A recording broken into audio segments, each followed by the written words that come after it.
Film की शुरुआत एक छोटी सी बच्ची को दिखाने से हुई जो इस वक्त अपने झूले में लेटी हुई थी। अचानक घर का दरवाजा खुला और अंदर एक साया आ गया। वो साया खुद को बच्ची का डैड कह रहा था, जो धीरे धीरे बच्ची के झूले की तरफ बढ़ने लगा। बच्ची उसकी शक्ल देखकर डर गई, रोने लगती है, पर क्योंकि इस वक्त उसके आसपास कोई नहीं था तो बच्ची की आवाज सुन नहीं पाती और तभी वो काला साया उस छोटी सी मासूम सी बच्ची को मार देता है। इसके बाद सीन शिफ्ट होकर आता है एक फैमिली पर, जिसमें 3 लोग थे, एक डैड और उसकी 2 बेटियां। हाल ही में उनकी गाड़ी का एक्सीडेंट हुआ था जिसमें उनकी मॉम मारी गई। यह बड़ी बेटी का नाम सैडी था और उनके डैड एक डॉक्टर थे। घर में इनकी मॉम की एक तस्वीर थी। तस्वीर में जो सूट उन्होंने पहना हुआ था, सैडी वो सूट स्कूल पहन के जाती है क्योंकि अपनी मॉम की वो बहुत करीब थी और आज उसे अपनी मॉम की बहुत याद आ रही थी। स्कूल आकर जब उसने अपना लॉकर खोला तो वहाँ एक गला सड़ा सेब और खराब दही पड़ा हुआ था। इससे पहले कि सैडी को समझ पाती, वहाँ कुछ लड़कियाँ आकर उसे परेशान करने लगती है। वो उनसे बचने की कोशिश करने लगी और इस धक्का मुक्की में वो खराब दही सैडी के कपड़ों पर गिर गया तो मजबूरन उसे अपनी मॉम का ये सूट अब बदलना पड़ना था।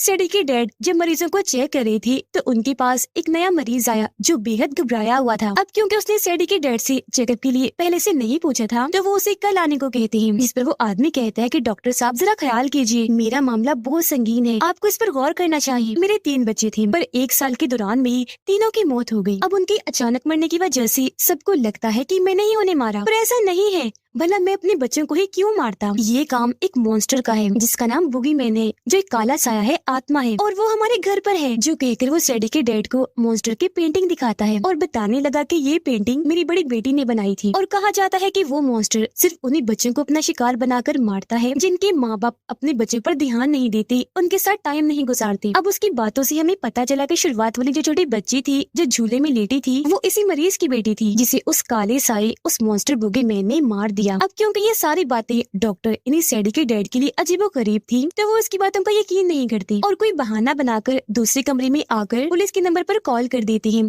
ताकि पुलिस आकर उसे गिरफ्तार कर ले। उन्हें लग रहा था जैसे उसका ज़हनी तवाज़ुन खराब है। अब तक सैडी भी स्कूल से घर वापस आ चुकी थी। वो अपनी मोम का सूट जिस पर दही गिर गया था उसे वॉशिंग मशीन में डाल देती है धुलने के लिए, लेकिन फौरन उसने अपना सर ऊपर उठाकर देखा क्योंकि उसे घर में किसी के होने का एहसास हो रहा था। अजीब सी आवाजें सुनाई दे रही थी। आवाजों का पीछा करते करते वो एक अलमारी के पास आ गई। थोड़ी सी घबराई भी हुई थी क्योंकि हर तरफ अंधेरा छाया हुआ था, कुछ दिख नहीं रहा था। उसे लगा कि अलमारी में कोई है, इसीलिए उसने अलमारी का दरवाजा खोल दिया, लेकिन अंदर से लाल रंग निकला। वो सोचती है कि जरूर ये खून है, लेकिन वो खून नहीं, लाल रंग ही था जिसका डब्बा वहाँ गिर गया था। इस बात को समझते ही उसने जैसे अलमारी का दरवाजा बंद किया तो उसके होश उड़ गए। जोर से वो चीख मार देती है क्योंकि किसी ने उस मरीज को मार दिया था जिसकी लाश वहाँ पर लटकी हुई थी। आवाज सुनकर उसके डैड भी आ गए जो इस पूरे मामले को संभालते हैं। खैर इस हादसे को कुछ दिन गुजर गए। एक दिन सैडी अपने डैड को कहने लगी कि क्योंकि आप डॉक्टर हैं तो मुझे आपसे अपनी मोम के बारे में बात करनी है। इस पर उसके डैड ने मना कर दिया, ये कहते हुए कि नहीं, मैं तुम्हारे मोम के बारे में कोई बात नहीं करना चाहता। अगर तुम्हें कोई बात करनी ही है तो अपनी फीमेल डॉक्टर से करो। दरअसल वो इनकी फैमिली डॉक्टर थी जो सैडी और उसकी बहन का इलाज कर रही थी क्योंकि अक्सर उनके साथ अजीबोगरीब होता रहता था। अब यहाँ सैडी के डैड हालांकि खुद एक डॉक्टर थे पर इलाज किसी और डॉक्टर से करवा रही थी, जिससे साफ जाहिर था कि उन्होंने भी अपनी बेटियों से दूरियां बना ली है। वो भी इन पर ध्यान नहीं देती।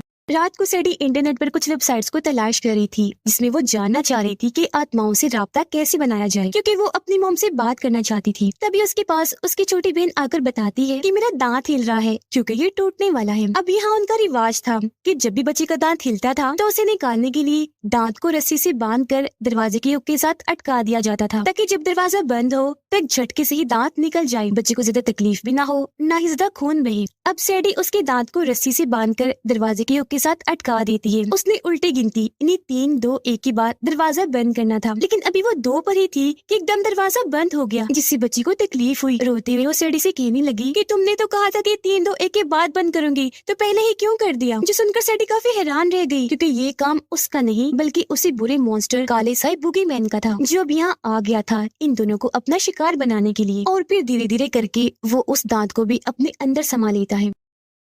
अगले दिन जब ये दोनों बहनें अपने डॉक्टर के पास गईं, डॉक्टर इनसे कहती है कि आज तुम्हारा एक टेस्ट है, तुम्हें अपने डर पर काबू पाकर इस टेस्ट को पास करना है। इतना कहकर वो पूरे घर में अंधेरा करवा देती है। बीच में एक लाल रोशनी रख देती है जो धीरे धीरे करके जलना शुरू हो रही थी। लेकिन इसी वक्त घर में सैडी की छोटी बहन बुगीमैन को देख पा रही थी। वो धीरे धीरे उसके करीब आ रहा था, उसे बहुत डर लग रहा था। फिर एक वक्त ऐसा आया जब बुगीमैन उसके बहुत करीब आकर बस उसे मारने ही वाला था कि तभी वो जोर से चीख मार देती है और उसके ऐसा करने से डॉक्टर पूरे घर की लाइट्स ऑन करवा देती है, पर तब तक बुगीमैन वहाँ से जा चुका था। अब सैडी अपने घर में होने वाली उस मरीज की मौत पर काफी रिसर्च कर रही थी, जिस बीच उसे वो फोन भी मिल जाता है जो उसके डैड के पास तब था जब वो उस मरीज से बातें कर रही थी। साथ ही मरीज के घर का पता भी। उसके डैड की आदत थी कि जब भी वो किसी मरीज के साथ बातें करती थी तो उसे रिकॉर्ड कर लिया करती थी, और अब जब सैडी वो रिकॉर्डिंग सुनती है तो उसे भी लगने लगता है कि हाँ, सच में कोई साया, कोई ऐसी आत्मा है जिसने उस आदमी के बच्चों को मारा होगा, और अब वो यहाँ हमारे घर भी मौजूद है। यहाँ सैडी को वो डायरी भी मिल जाती है जिस पर उस मरीज की बेटी ने उस मॉन्स्टर बुगीमैन की तस्वीर बनाई थी, और यहाँ सैडी पहली बार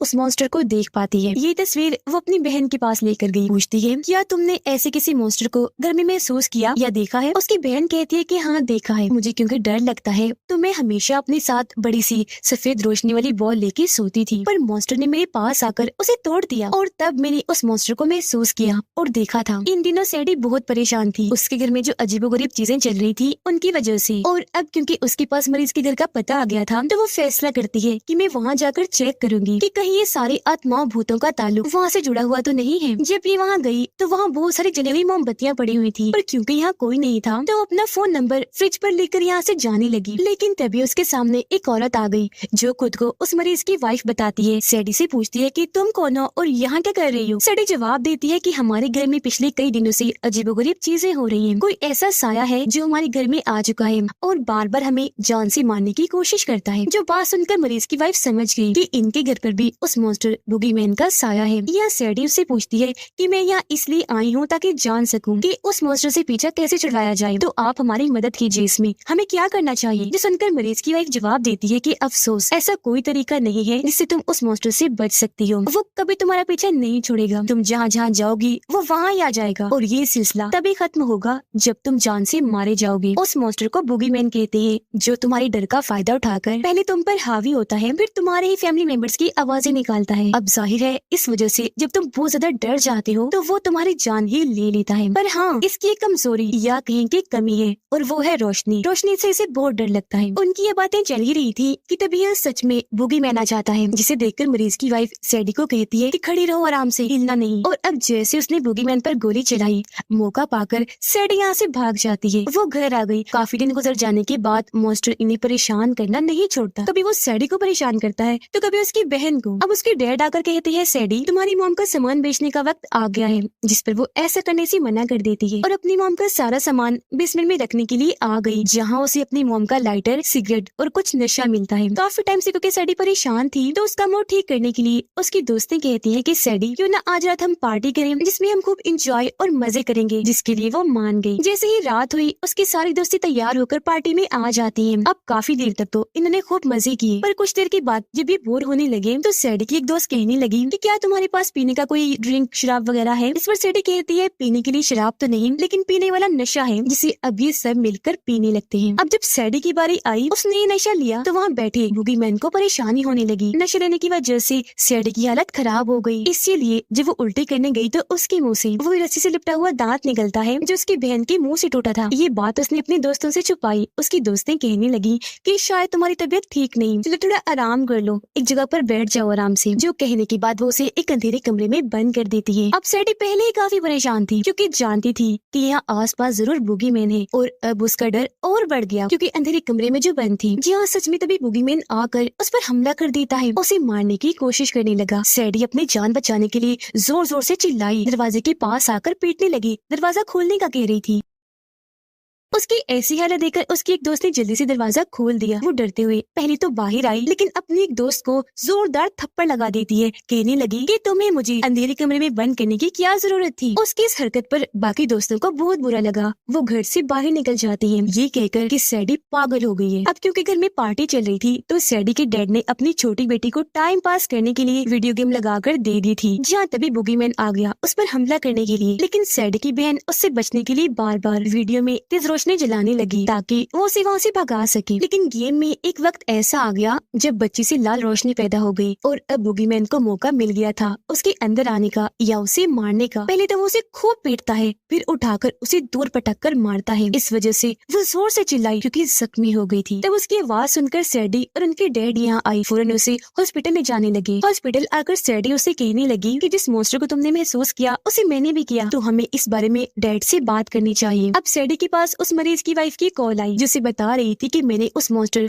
बुगीमैन को खत्म करने का रास्ता खोज निकाला है, इसमें मुझे तुम्हारी मदद चाहिए, तो जल्दी से मेरे घर आ जाओ। सैडी जब वहाँ गई तो पहले की तरह वहाँ बहुत सारी मोमबत्तियाँ जली हुई पड़ी थी। सैडी उसे कहती है कि मैं अब आ गई हूँ, तो बताओ कैसे खत्म करना है उस मॉन्स्टर को। पर उसकी इस बात का जवाब दिए बगैर वो सैडी को जबरदस्ती पकड़कर उसके हाथ पाँव बांध देती है, जिसके बाद एक अंधेरे कमरे में पटक कर कहती है कि तुम हो उसे मारने का जरिया, फिलहाल माफ करना, उसे खत्म करने के लिए तुम्हें चारा बनाने के अलावा मेरे पास और कोई रास्ता नहीं था। अपने चारे को देखकर बुगीमैन हमला करने के लिए जरूर आएगा। जैसे ही जमीन पर पड़ी रस्सी से टकराएगा, गन से बहुत सारी गोलियां निकलेंगी और वो मारा जाएगा। खुद को खतरे में देखकर सैडी पहले तो काफी रोती है, पर सोचने लगी कि अगर उस मॉन्स्टर को आज खत्म ना किया तो वो हमेशा के लिए हमारे पीछे पड़ जाएगा और जान लेकर ही दम लेगा। तो वो भी चुपचाप उसका इंतजार करने लगती है। कुछ ही देर में यह बुगीमैन आ ही गया। हालांकि उसे पता चल चुका था कि मुझे खत्म करने के लिए ट्रैप जाल बिछा दिया गया है, लेकिन फिर भी वो इतना भूखा था कि अपने चारे सैडी को खाने के लिए आगे बढ़ा। लेकिन जब उसका पैर रस्सी से टकराया तो एक साथ उस पर बहुत सारी गोलियां चलने लगी। इतनी ही देर में यह मरीज की वाइफ आ गई। मजीद उसे कमजोर करने के लिए वो भी 2-3 गोलियां उस पर चला देती है, लेकिन क्योंकि वो एक साया था तो उसे खत्म करने के लिए सिर्फ ये गोलियां ही काफी नहीं थी। अचानक वो मरीज की वाइफ के पास आया, हमला करके उसे चांद से मार डालता है, जिस बीच मौका पाकर सैडी यहाँ से भाग जाती है। सीता अपने डैड को कॉल करती है, रो रो कर कहने लगी कि कहाँ हो आप लोग, घर तो नहीं पहुँचे, क्योंकि घर में वो मॉन्स्टर उन्हें मारने के लिए आ चुका था। लेकिन सिग्नल्स न आने की वजह से उसकी डैड सैडी से ठीक से बात नहीं कर पाती। कुछ ही देर में बुगीमैन वहाँ आकर बड़ी चालाकी से उन्हें घर के अंदर ले जाता है। सैडी जब घर आई तो देखती है कि पूरे घर में अंधेरा छाया हुआ है, सिर्फ एक अलमारी ही है जहाँ से रोशनी आ रही थी। सैडी जब अलमारी खोलकर चेक करती है तो वहाँ उसकी छोटी बहन थी, जिसने दरअसल खुद को बचाने के लिए यहाँ पर कैद किया हुआ था और लाइट जलाई हुई थी। सैडी पूछती है पापा कहाँ हैं? उसकी बहन बताने लगी वो मॉन्स्टर उन्हें बेसमेंट में ले जा चुका है। सैडी उससे कहती है